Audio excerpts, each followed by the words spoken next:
Due to the graphic nature of this program, viewer discretion is advised.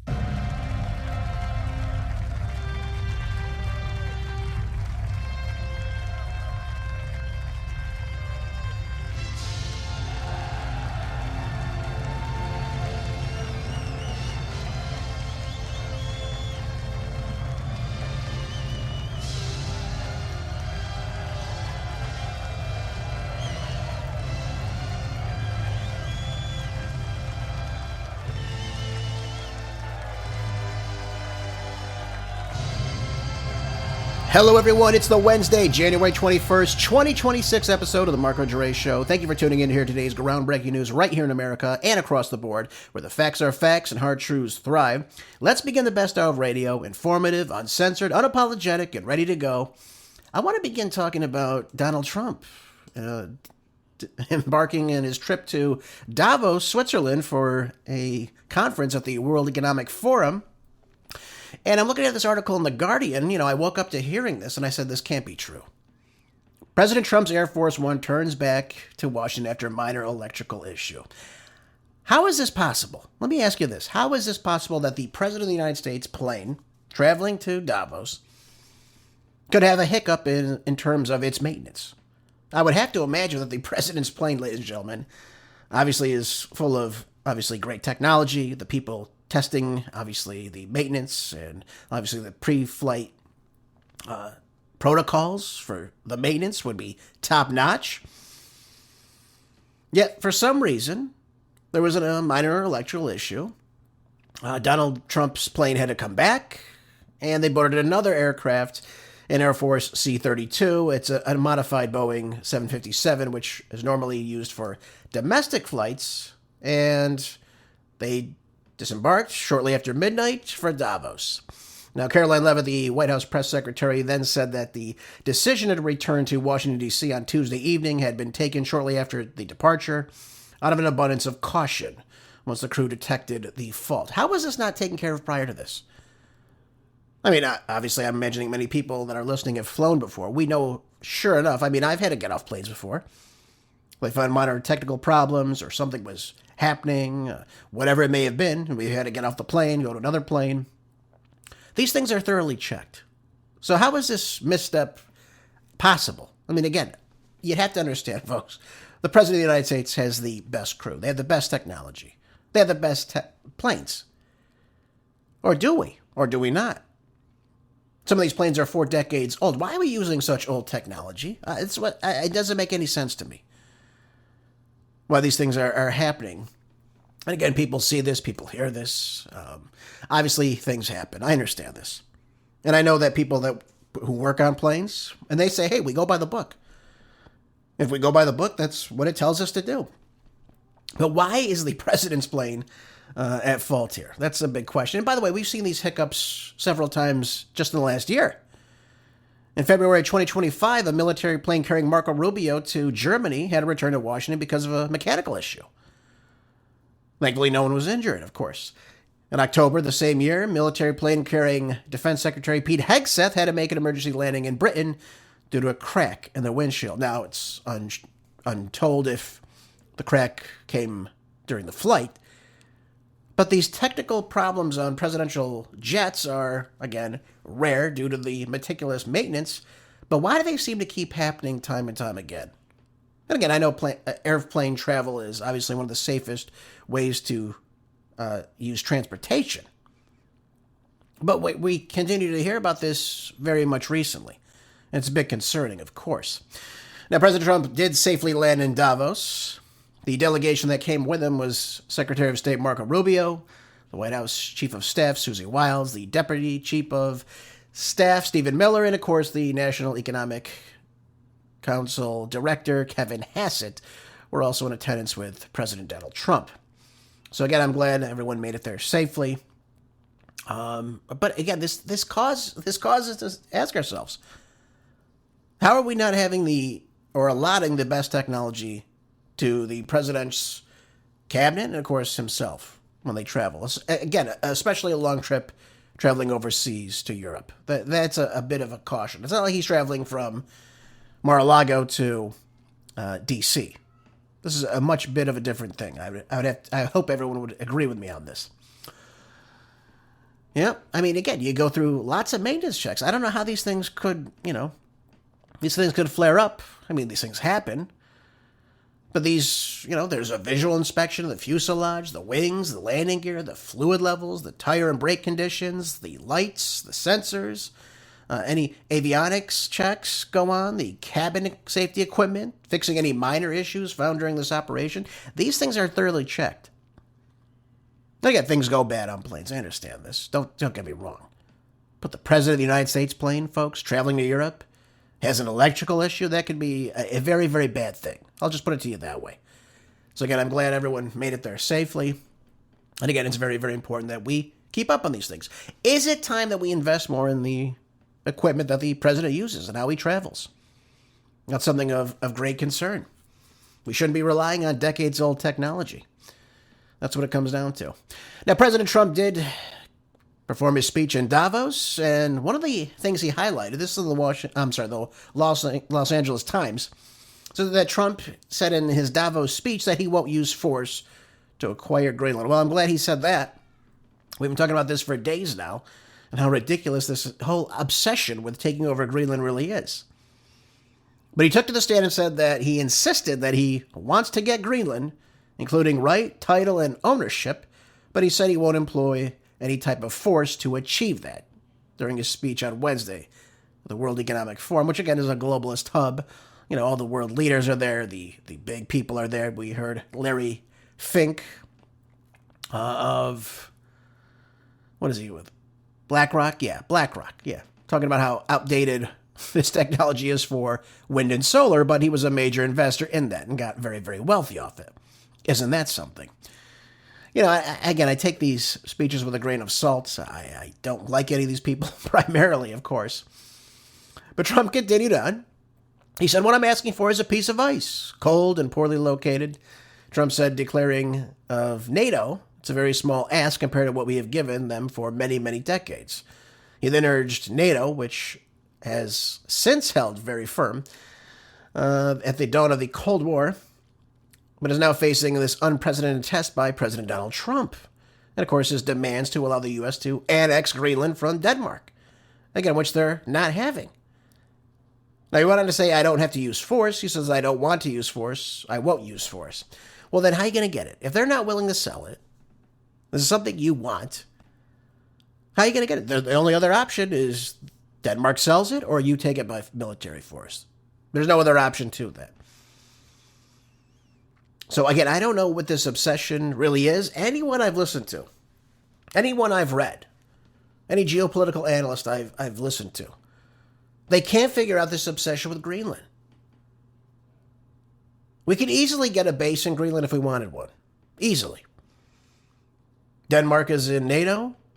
We would obviously work with them. If there was any invasion or any threat to Greenland, which again would pose a threat to our national security, possibly, I think Greenland would let us obviously create a base there, if that's what we really want, if that's what we want for our national security. But there's no evidence of any Russian or Chinese interference in Greenland that would put us at any risk of national security.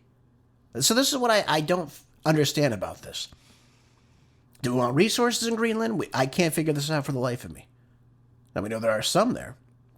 But none of this is making any sense to me as far as this obsession. We were talking about this time and time again, and they're all saying, no, we believe in our sovereignty. Greenland is ours. We don't want to sell it.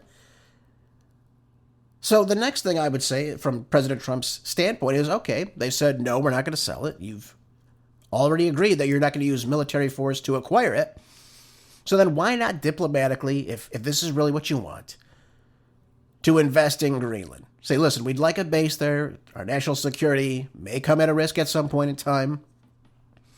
I'd like to build a larger military base there to monitor the region. I'm sure Denmark would be very much willing to do that. I am. I think they would. I don't think they would deny that. Why not take a diplomatic route instead of going after putting tariffs now on EU countries that don't support this unconstitutional annex of Greenland? I mean, what's the point of this? Again, we're back to these tariffs again. Doesn't make any bit of sense to me at all. That we continue to focus on Greenland when there's so many other pressing issues we could be focusing on, folks. So, I didn't listen to too much of President Trump's speech. Again, I take these speeches at the World Economic Forum with a grain of salt. I don't really care what these people say, but some of them do say things that are very telling of who they are. I think that's obviously a big thing. You know who else was at Davos, though? Gavin Newsom. Why was Gavin Newsom there? The failed governor of California. Why was he there? I don't understand this. What purpose does Gavin Newsom serve being in Davos? I don't think he was a speaker. And he's no world leader, that's for sure. And of course, maybe he's getting his bona fides ready for should he ever become president. We know he's vying the White House in 2028. God only knows how that would go. Can you imagine Gavin Newsom speaking in Davos about leadership or any type of quality of being a leader? I can't. But that didn't stop him from taking some jabs at President Trump and, of course, other world leaders. Let's take a listen to clip 1 right now. I can't take this complicity. People rolling over. I should have brought up a bunch of knee pads for all the world leaders.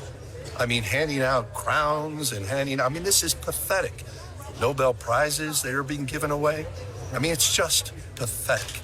And I hope people understand how pathetic they look on the world stage. I mean, at least from an American perspective, it's embarrassing.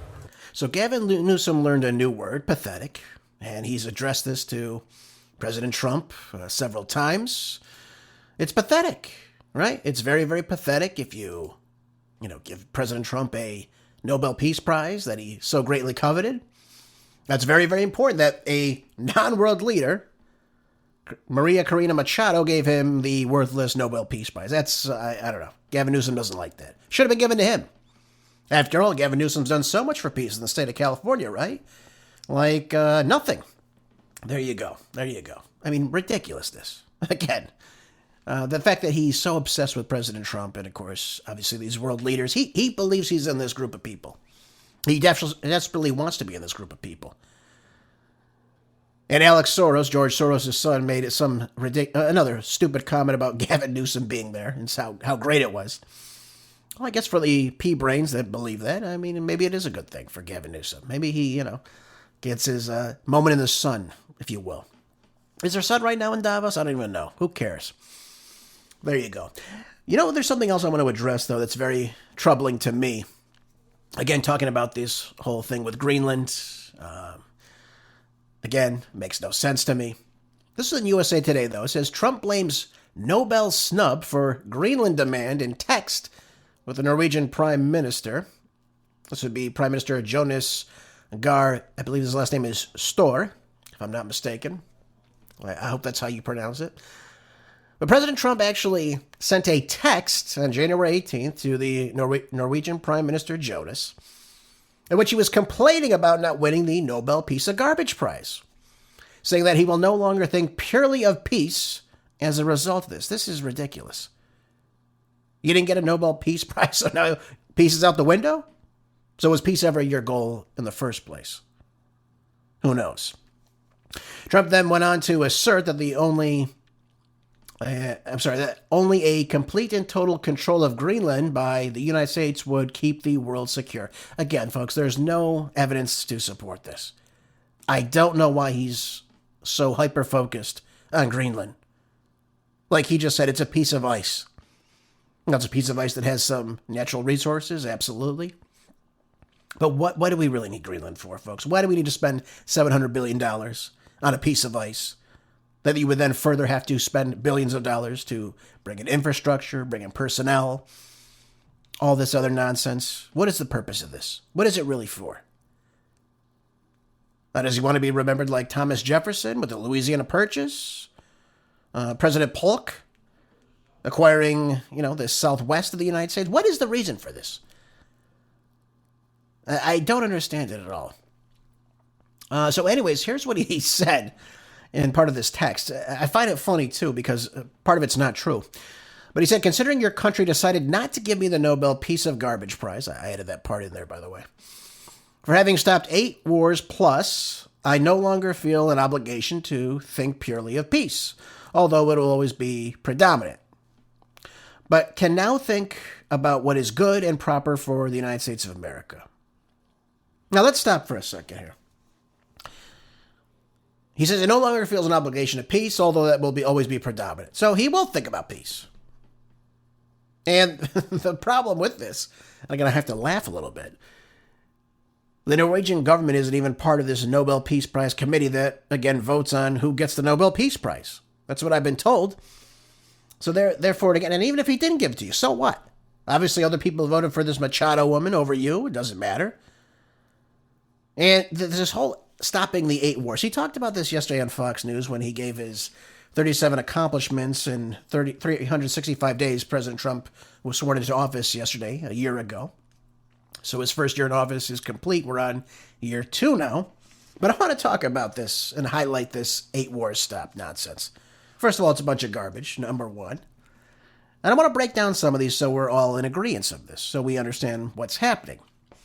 So let's talk about the first one on my list here. It says Israel-Hamas/Gaza ceasefire.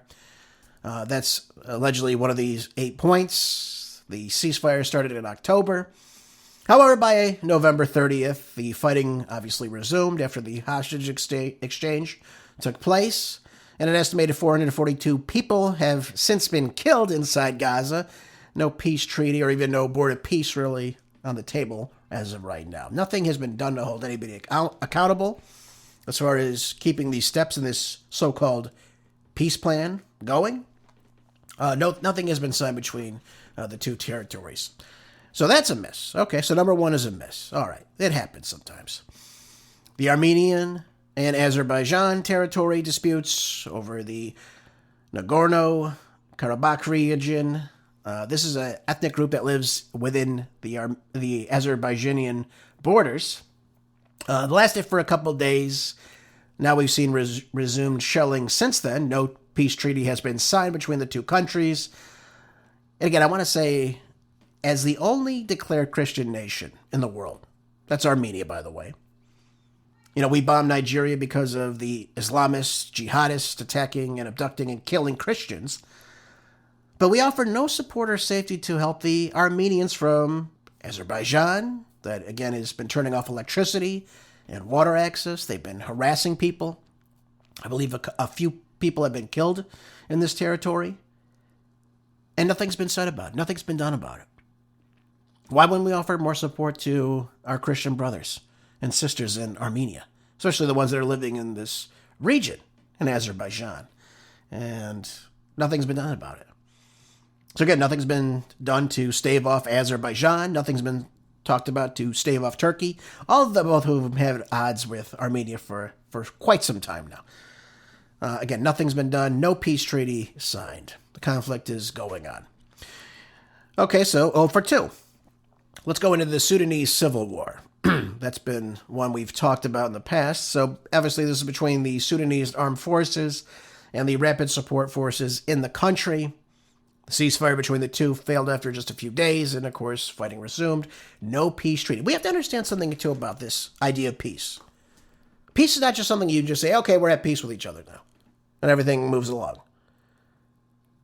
The existing legislatures in these countries, or between these territories, have to come together. They've got to get something officially signed and put into place that they all agree on, and they all sign it. The world leaders of the two rival countries come together and they sign it. That's a peace deal. We've seen none of this in any of these situations, just so we're clear on all this. And again, we're clear on this too in the Sudan. Nothing has been resolved here. Kosovo-Serbia conflict, again, another dispute over Kosovo's independence from Serbia. And again, Serbia refuses to recognize Kosovo as a new state. So now we have some Serbs living in northern Kosovo, which keep close ties to the Serbian government. That, again, the Serbs want them to have their own autonomous zone inside Kosovo. And of course, there was some temporary de-escalation. Again, no conflict is going on. Now we move into another border dispute. We have the Cambodian-Thailand border dispute. Again, this is over the French Indochina borders that were drawn up in the early 1900s. Thailand disagrees with these borders, and the conflict over the two various, aspects of who owns which part of the land who has access to various temples in the region, has stirred up this decades-long conflict amongst the two nations. And after this alleged ceasefire, the fighting resumed after the two countries met. No peace treaty signed. Maybe President Macron can go over there with his aviators on and figure out these borders for these two countries. Maybe he can figure it out. Maybe he can be a beacon of peace, right? Did you see him, by the way? He's wearing these aviators because I guess his eye was swollen. Maybe the wife smacked him upside the head again. Who knows? Who knows? All right. India-Pakistan conflict. Number 6. So again, another border dispute. In this case, over the Kashmir region that both countries claim that they own. So one side is accusing the other side of taking the other one's land. But they only partially own this region. So the result has been multiple wars, border disputes, terrorism between the two countries, even nuclear threats. They're both nuclear powers. And again, political crises. So we have India that says they have 55% of the land. Pakistan allegedly has 30%, and China has the remaining 15%. So they're really disputing over the territory that each of the other one owns. And this has gone on for some time. But India's even gone as far as to say that, really to deny that there was any Trump-backed ceasefire that even took place. And again, no ceasefire, no peace treaty, no change of these tensions. All right, Israel and Hezbollah / Lebanon ceasefire. Well, we know this has never been honored. Netanyahu has never honored a ceasefire ever. Just go look at what's happening inside Gaza right now. So we have strikes into Lebanon as of late. I just saw this morning.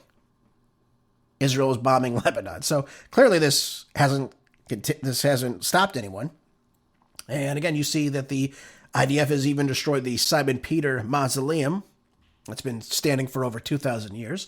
No one said a damn thing about it. I did on my show, of course. That was, I believe it happened in December 2024. This happened, if I'm not mistaken. That was the time frame.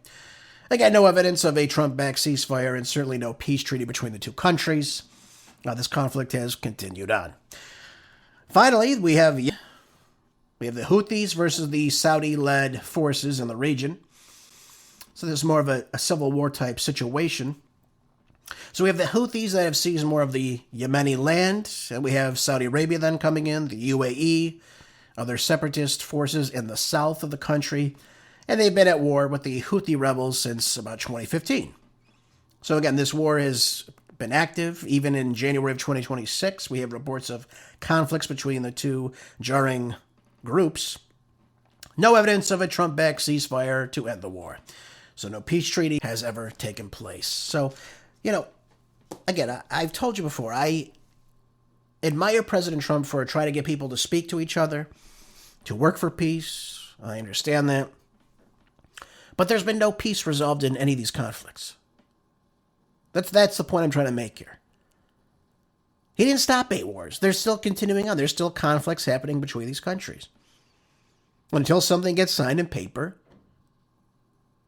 something that has been approved by each group's legislative body or governing body, that's been signed off by their president or prime minister or leader of the country or territory for that much, there is no peace. So how can we come out here and keep repeating this big lie that there's been 8 wars stopped? There hasn't been. And I'm not telling you this because I want to tell you this. I'm telling you this because that's the truth. There's been nothing to stop this conflict. And any of these conflicts, for that matter. And we could even look at the Ukraine-Russia conflict. That was supposed to be ended in day 1 of his presidency. That was a year ago. This is supposed to have been done a year and 1 day ago. Yet it's continuing on and on. We're allocating more money every year for this conflict to continue on. We've thus abandoned this whole peace process. We were told that the war in the Middle East was supposed to be stopped before Trump even took office.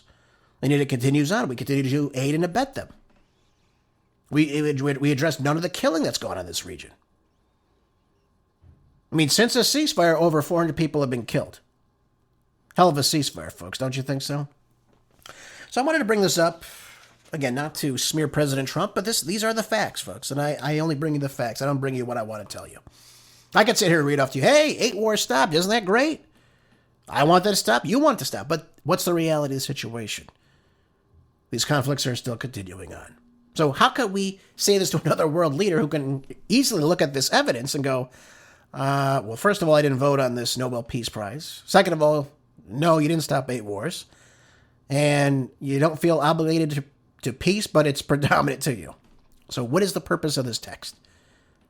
What is the purpose of all this? Why is Trump acting like this? Going on saying he's done more for NATO than any other person since its founding. Again, what is the purpose of this? What does this mean to anybody?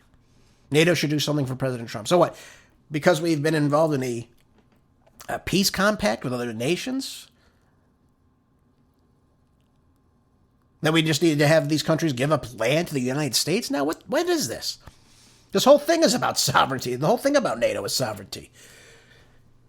So again, I don't understand this. I don't understand these positions. I don't know why we're creating this conflict between us and other world leaders. We even have the president of Finland, Alexander Stubb, less than a half hour before urging President Trump to de-escalate on the Greenland, Gaza, Ukraine, and of course the tariff announcements that he's doing now.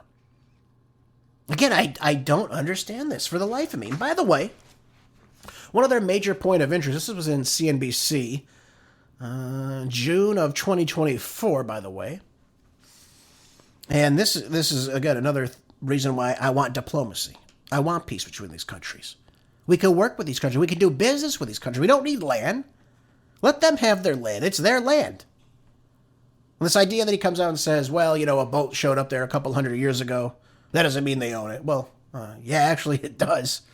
Because they've declared that it's their land. Nobody has fought them over it.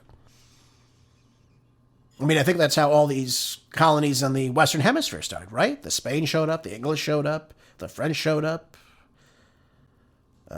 Who else? I think maybe the Portuguese showed up, obviously, in certain parts of it. I think the Dutch, too, obviously. All over the world, we had these issues over land disputes. But these were, obviously, territories that they founded. They colonized. They brought people over. That's how they started. That's the history of the United States right there. So, again, I don't understand his logic in any of this. It's mind-boggling. But here's something that'll make your jaw drop a little bit. Well, this is what we're missing out on right now. Again, over this obsession over Greenland. Norway, just a few couple years ago, recently found out just off their coastline, 250 feet down in the ocean, guess what they found? They found the largest rare earth deposits in the world. Isn't that amazing? Now, again, certainly the largest in the European continent. But because of these green initiatives and environmental woes in Norway, they've not begun a plan for extracting these rare earth minerals in this region. If President Trump is serious about leading in AI, and by the way, he said this in his speech last night, we're leading in AI. We're not leading in AI. China's leading in AI. Why the lack of diplomacy with Oslo? Why not make a deal, right, to build the necessary infrastructure off Norway's coast, rebuild a factory in the United States, refine here in America so we have access to this? If he really wants to beat China, and again, we know that they're refining over 90% of all the rare earths in the world, why would we continue to provoke other countries that can help us with this ridiculous text message regarding NATO, talking about, voting for a Nobel Peace Prize, which, the Prime Minister Storr didn't even sit on this committee to vote. Why send this? I would work on this before China gets in on this. What's to stop China from coming and saying, we've heard that you have these rare earth deposits, the largest in Europe, highly prized rare earth elements. We'd like to come in and invest in this. Do you see how ridiculous this all is? Do you see how terrible this could be? I mean, we have a prime opportunity to get in here and really invest in something for our future. Because AI is the future. I've told you this before. I'll say it again. AI is the future. And we simply don't have the means to keep up with what China has. China's going all over the world, getting these rare earths, bringing them back to China. Other countries are getting the rare earths and sending them to China. So China is clearly leading in this market. And it will be the future, folks. Let me just tell it to you that way. That's why you're seeing the massive investments in the stock markets and what have you. of course, the drive in GDP in the United States because people are investing in AI. By the way, we only have one mine for rare earth minerals and its extraction in the United States. That's in California, of all places. It's in San Bernardino County in an area called Mountain Pass. And again, we still heavily rely on China for refining this. We don't have it. Why not invest in the United States? Why not invest right here in this country? Why not work with Norway to extract these deposits that are not owned by China, that China's not even seizing right now? Why would you spend $700 billion in Greenland, a piece of ice, as President Trump says in his own words, when you could be investing in something very, very useful like this? I don't know who's advising the president. I told you this before. I don't understand this. We don't need Greenland. If we want to invest in a base in Greenland, put our, technology there, put our military there, fine, whatever. Put a fleet there for all I care. What the hell do I care? But we're missing out on a very, very good, lucrative, economic opportunity to control part of our future. So we're not reliant on China. And that's the sad part about all this. There's no diplomacy here between the two countries. And this only just adds more fuel to the fire when you send ridiculous text messages like such. So again, it doesn't make any bit of sense to me why we're doing this. And we're doing it to ourselves. That's what it comes down to. All this comes back on us. And again, it's very, very sad to see this, I'd have to say. All right, let's move on. We've got some other good articles for you regarding some domestic issues. Yesterday I talked with you about the encroachment of the Mexican federal government, the Chinese federal government here in the United States, of course, and several other groups like the Muslim Brotherhood. This one is in Slay News. It says here that these top China experts, it'll be Gordon Chang, said that the Communist Party of China has a well-documented history of using proxies and intermediaries to destabilize adversaries while maintaining plausible deniability. What is he talking about? Now, he's arguing these same tactics are now being played out in American soil. And the problem with all this, again, these I guess you'd call them ICE protests. They're really not protests. I mean, these are not organic as they would appear to be. But there's many things alleging that these networks are very closely tied to the Chinese Communist Party, one of our adversaries. They could be very much financing this, directing this, using people inside the United States, these same Democrats that attend these parties, these meetings. They're talking about how carving up the United States would be just fantastic. Now we're getting news, of course, that China is deeply involved in this. And Peter Schweitzer, in his book, go over this. Now, what he went on to say is there's he wrote a book called Plan Red. It's called China's Project to Destroy America. And in it, he says that Beijing increasingly relies on third-party actors to funnel money and amplify messaging aligned with the CCP strategic interests. Big problem for the United States. And it's another big problem when we figure out that there's now 100,000 new Chinese nationals that'll be voting in the next up-and-coming presidential election. Big problems, folks. This is how they flip. This is how they're flipping. They're sending people here that do not align with our values. They don't care about our national sovereignty. They care about where they came from. And they vote accordingly with the traitorous Democratic Party. And we have do-nothing Republicans that do nothing about it when we're in power. What is Mike Johnson doing about this? Now, if I know about this, I'm pretty sure Mike Johnson would know about this. Now, he took to X not too long ago and said, a friend tells me that China appears to be behind events disrupting stability in both Syria and Venezuela. I told you this before. These are not organic protests. These people have taken to the streets because they're told to. By and large, that's what you're seeing. And it's no different in Venezuela than it would be in Davos right now that they're protesting President Trump. When a bunch of people got together and said, what should our placards say? What should we write on these? These are all given to them. They're told to show up. They're paid to show up. And they're paid to create chaos. Chaos that they're told to create. We saw this during the George Floyd riots right here in America. Everything is orchestrated right in front of your eyes. Now, he added that Beijing is acting as a proxy to try to, and again, mask its involvement But according to Chang, one alleged conduit for influence runs through Neville Roy Singham. This is an American tech billionaire living in Shanghai who has drawn scrutiny from U.S. lawmakers for ties, again, to organizations linked to the Chinese state. How do we not have a control over who comes to this country? That's the biggest thing I have to say about all this. And again, I'm not saying every person that's of Chinese ethnicity is a communist. But look who, again, you can't leave China unless the government tells you to. Who the hell are they sending us? Who are they sending to the United States to, again, work against us, work against our sovereignty, work against our way of life? That's the big thing here. That's the big takeaway. Now, Chang alleged that Singham functions as a part of a broader influence of operations that blends financing and financial backing with a coordinated propaganda amplification. He also has very close aligned ties with the CCP objectives, that is to take us down, without having one soldier take a step on our soil. Again, he added, too, that some U.S. officials believe that individuals involved in recent demonstrations were not merely private Chinese citizens, but operatives connected to CCP-linked networks. Where the hell is DHS on this? Where the hell is our DOJ on this? How do we not enforce people coming in this country that are working to subjugate the nation? That's my question to you. It's unbelievable, the things that we're seeing right now.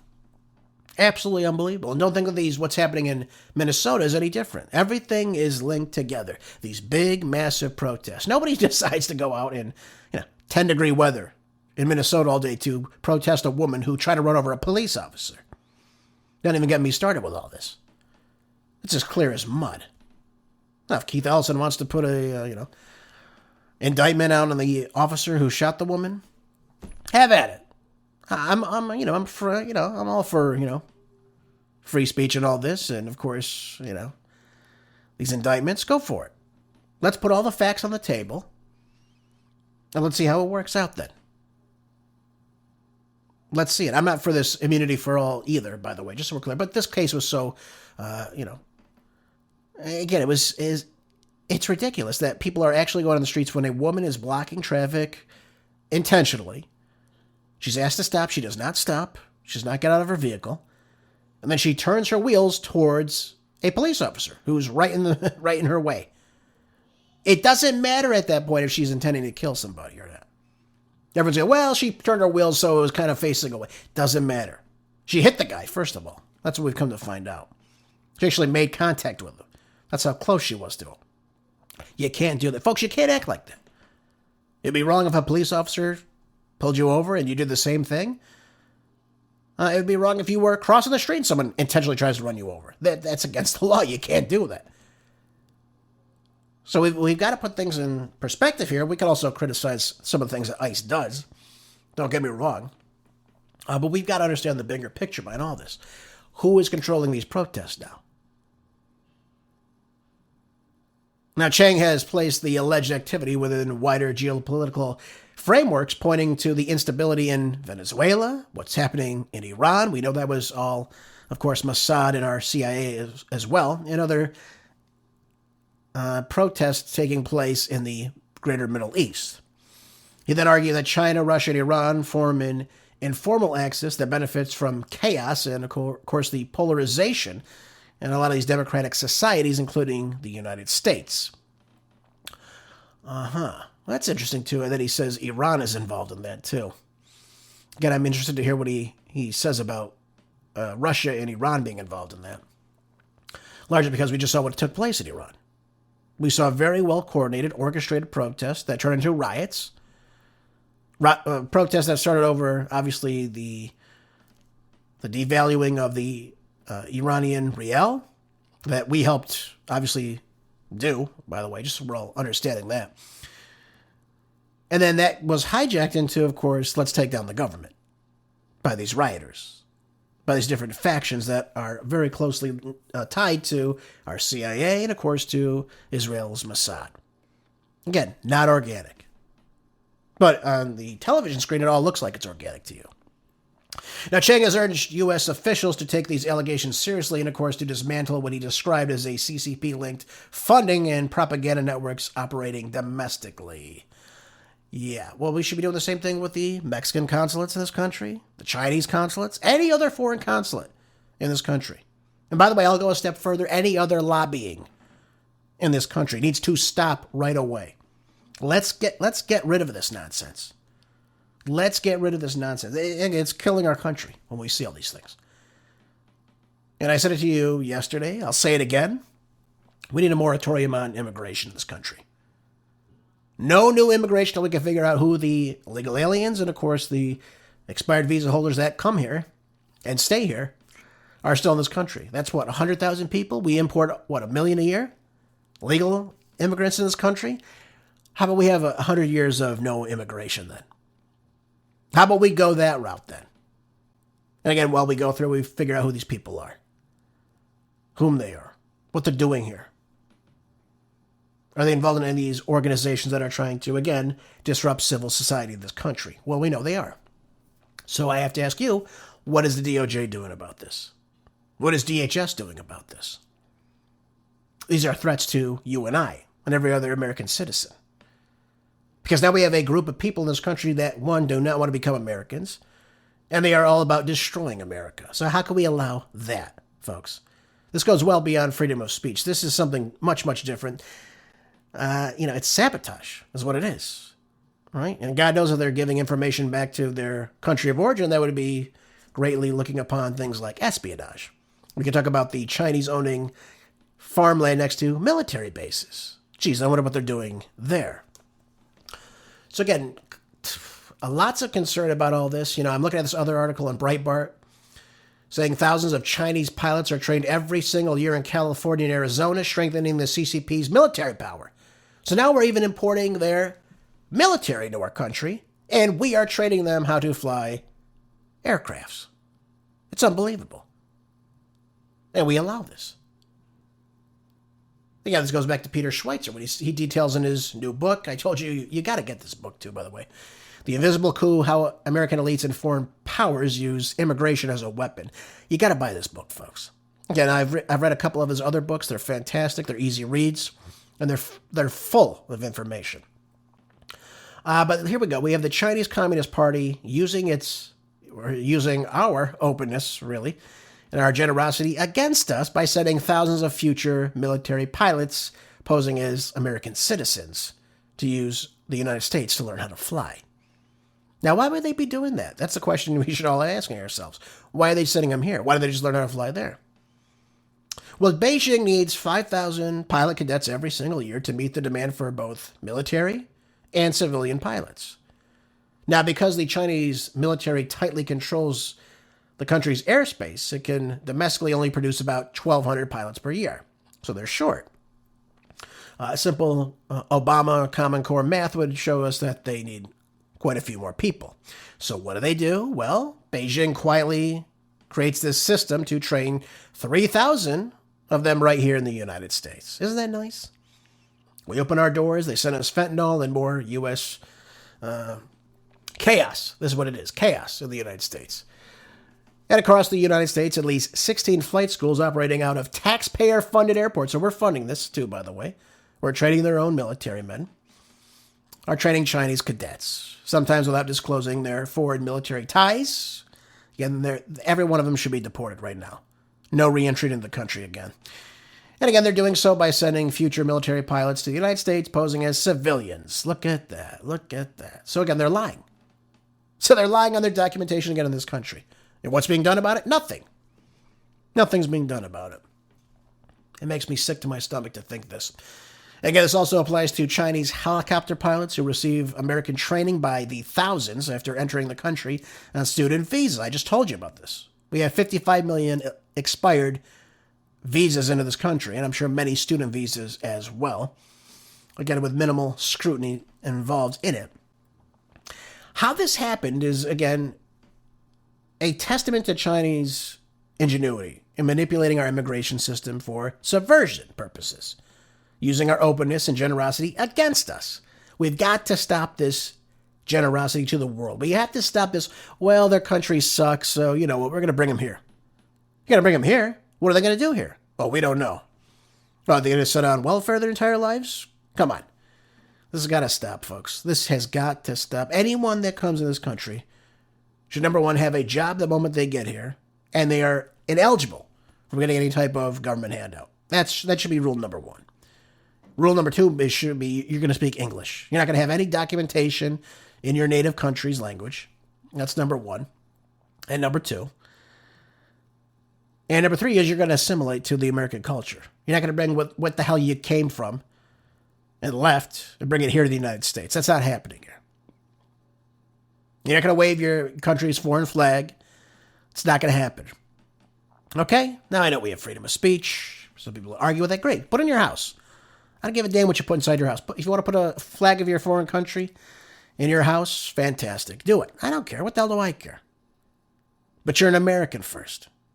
And you come to this country because you want to be an American. Not to rip off the country. Not to suck the nation's riches dry.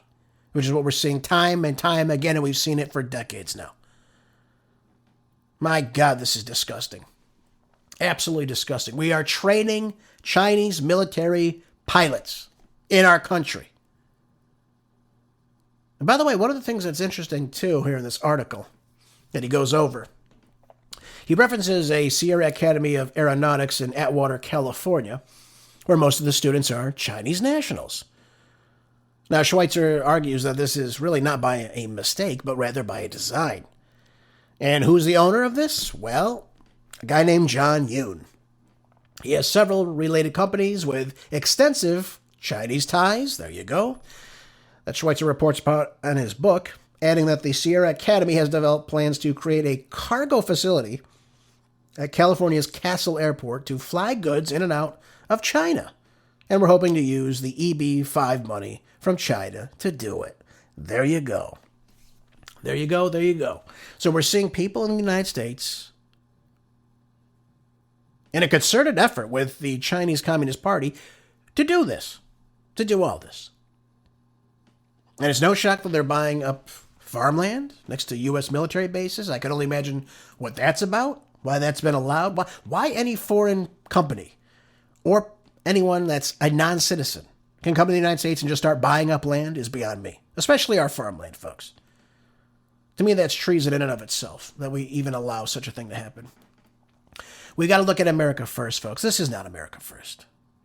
This is something I didn't know what you would call this.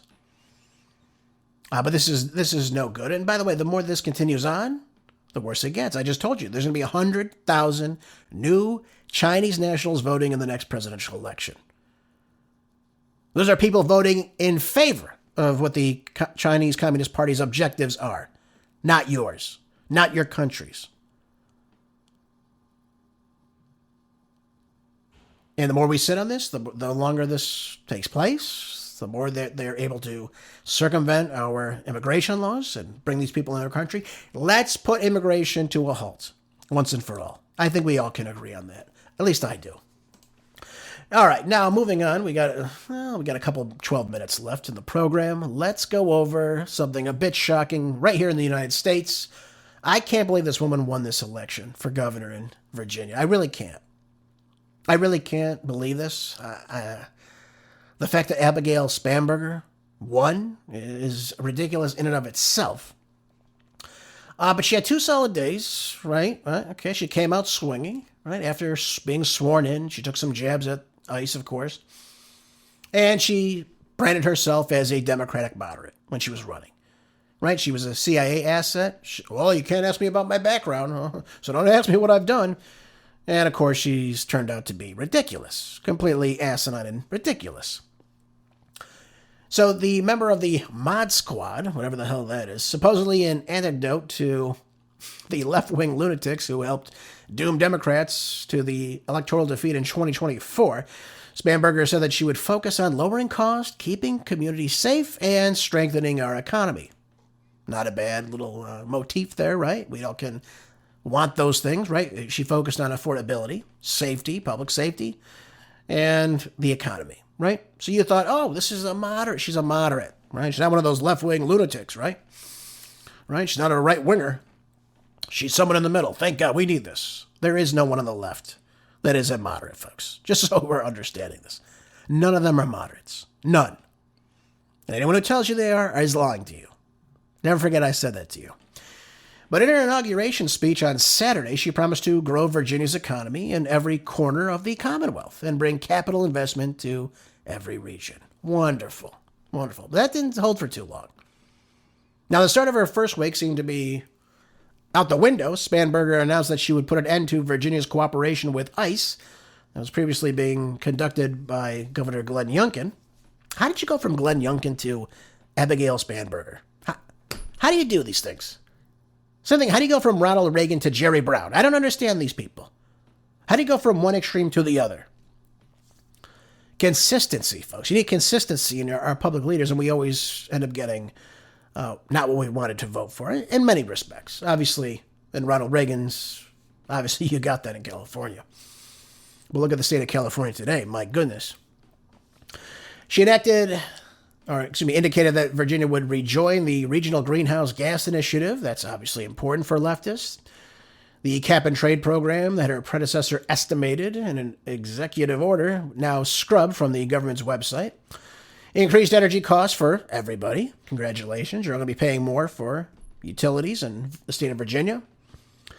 And per reporting from our colleague Chuck Ross, this is again out of the Washington Free Beacon, she has begun a makeover of the governing boards of Virginia's state universities, appointing a pair of Qatari lobbyists to George Mason University's Board of Visitors. There you go. So again, more foreigners. Fantastic. Not Americans, foreigners. Democrats now are controlling not just the governorship, too, but, of course, both houses of the legislature in the state, and they mean to test Spanberger's claim to moderation. Now, in the opening days of her first term, they have put out a whole swath of left-wing legislation that would make a gender study professor at a university blush. Look at what she's done. Look at the nonsense she's putting out. Just a couple things that she's talking about. This is a complete 180 from what Virginia just had. Eliminate mandatory. This is going to blow your mind. It blew my mind. I can't even believe this. Eliminate mandatory minimum sentencing for offenses, including, get this, rape, manslaughter. So that would be if, Renee Nicole Good was in Virginia and she ran over the ICE officer, she would have a minimum sentence for manslaughter. And the assault of a law enforcement officer. So if you, punch a cop in the face, you get a minimum sentence. No worries. No worries. That's going to create a better society, right? Safer community by letting the citizens attack police officers. And of course, raping, manslaughter, God only knows what else she can think of in this whole section. So she wants eliminate the mandatory minimum sentencing. So you don't get sentenced. Did that make you, roll your eyes? I mean, it made mine. I can't believe this. How can you run a state like this? You can't. She also wants to introduce a quota for the use of small, women-owned or minority-owned businesses in government contracting. So therefore, if you're a white male, you need not apply. Forget even putting in your application. We don't want to see your face. So small business, women-owned or minority-owned. If you're white, get the hell out. Doesn't that violate the Civil Rights Act of 1964, folks? When you exclude a group of people primarily based on and only based on their race and, of course, their sex? Didn't we have, just the other day, Martin Luther King Jr.'s birthday? Where he said he wants to be judged based on the content of his character, not the color of his skin. Again, it's a complete rejection of MLK. Well, these Democrats love it. Again, who's there to hold them accountable? Absolutely nobody. Impose a tax on every retail delivery service, including Uber Eats, Amazon, and DoorDash. So now you can pay more. Fantastic. And double taxes for higher earners. So if you're doing well in Virginia, get ready to open up your checkbook because you're going to be paying a hell of a lot more. So that's going to cause businesses to flee the state. Congratulations if you voted for her. Imposes a 3.8% net investment tax. She wants to authorize the statewide use of speed, red lights, and pedestrian crossing violation monitoring camera. So you live in a police state now if you're in Virginia. Congratulations. And she wants to require nurses receive training to counter unconscious racial bias. God only knows what that means. So you've elected a left-wing lunatic, folks, in Virginia. Congratulations. I just wanted to share that with you because it's so off the wall that this woman is going to be awful for Virginia. But finally, a Virginia government responsive to the demands for the people for more speeding tickets and higher taxes. There you go. So instead of getting a vibrant economy, just continuing on what Glenn Youngkin was doing, now they're going to tax you more, and you're going to be living in a police state. So you're going to get a letter in the mail. Hey, your vehicle drove 7 miles over the speed limit. You owe us $75. And there's a mark on your ID now. Congratulations. So this is a completely 180 spin from what they had and, of course, what she pretended to run on. So never forget, folks, this is just the start of it. It's going to get worse from here. Never forget that. She's just starting. She's just starting right now, and it's already chaotic across the board. It's going to get a lot worse much, much sooner. And one article I saw, too, they're going to now put in Virginia abortion up until the moment of birth. Congratulations, folks. You're going to be aborting a fully developed baby. Congratulations, Virginia. Hey, good for you guys. You did a great job. Fantastic. You elected a lunatic. Just listen to her speak. You can figure it out right away. Never forget, there are no moderate Democrats. And it's going to be a hell of a lot in this next 4 years for you folks. It really is. All right. Okay, I've got 2 more articles. This one I'm going to go over very, very quickly because I want to get through all this today if I can. This in Slay News says, Florida woman questioned by police for criticizing a mayor online. I don't want to go into too much detail. This is in Miami Beach. And a former Democratic candidate for the Florida Senate posted a comment on Facebook criticizing the mayor, Stephen Minor. And she got a little knock on her door, right? They said, hey, it's not a criminal investigation. But, of course, we're here to show up to, question you over your political speech that has ignited some backlash. Isn't that nice? You make a post online, you have somebody show up at your door just to make sure everything's okay. Just to make sure that there's no problems here. You see how, again, I told you, folks, look at what they're doing in England. I said, look what they're going online. They're taking people's cell phones. They're taking people. They're arresting people. While they protest, simply holding up a sign against something the government deems unnecessary. And now we're starting to see that happening little by little in the United States. Now, thank God there is a group of people out there that are fed up with all this. For example, the Foundation for Individual Rights and Expression, saying that this was an offense to the First Amendment, and warning that such tactics like these resemble coercing people and, again, policing their speech rather than, of course, public safety work. There's, making a public post speaking out against somebody has nothing to do, again, with any type of policing that should take place in this country. We should be free to say what we want. And the fact that people are now getting flagged online just shows you the connection between technocracy and, of course, the police department. So I told you this was going to happen before. Last year I talked to you about Operation Gideon, right? They're going to scrape the internet, all social media. If they find something they don't like, they flag you. They send it right to the local police department. You get a nice little knock on your door to make sure everything's okay, folks. Make sure everything's okay. All right. Troubling times ahead, as always. Last article, Zerohedge. More than 10,000 illegal aliens have been arrested in Minnesota. Secretary of the Homeland Security, Christine Noem, announced on January 19th that more than 10,000 there's that adjective, criminal illegal aliens have been arrested by federal law enforcement officers during this ongoing immigration-related operations inside Minneapolis.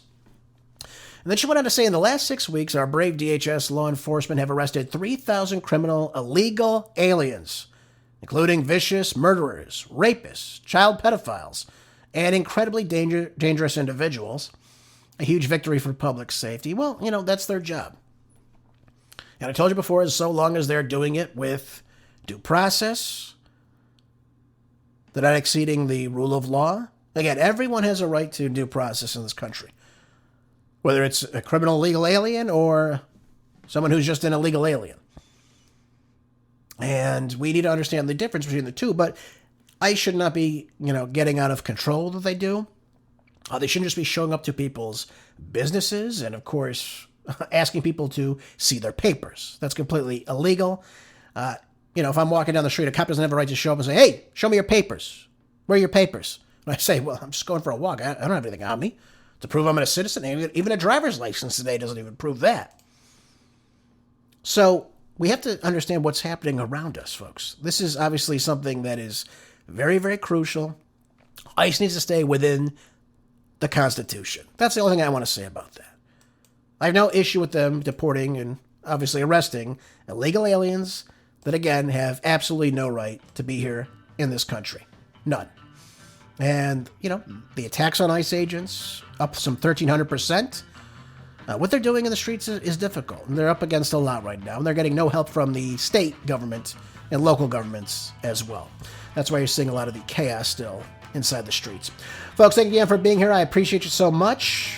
Please share the show with some friends. Hope you learned something as well. Make sure that you're storing up your food, water. Make sure you're staying prepped. And don't forget, I'll see you here tomorrow, as always, on the next Marco Dre Show. Until then, be good. Stay busy. God bless.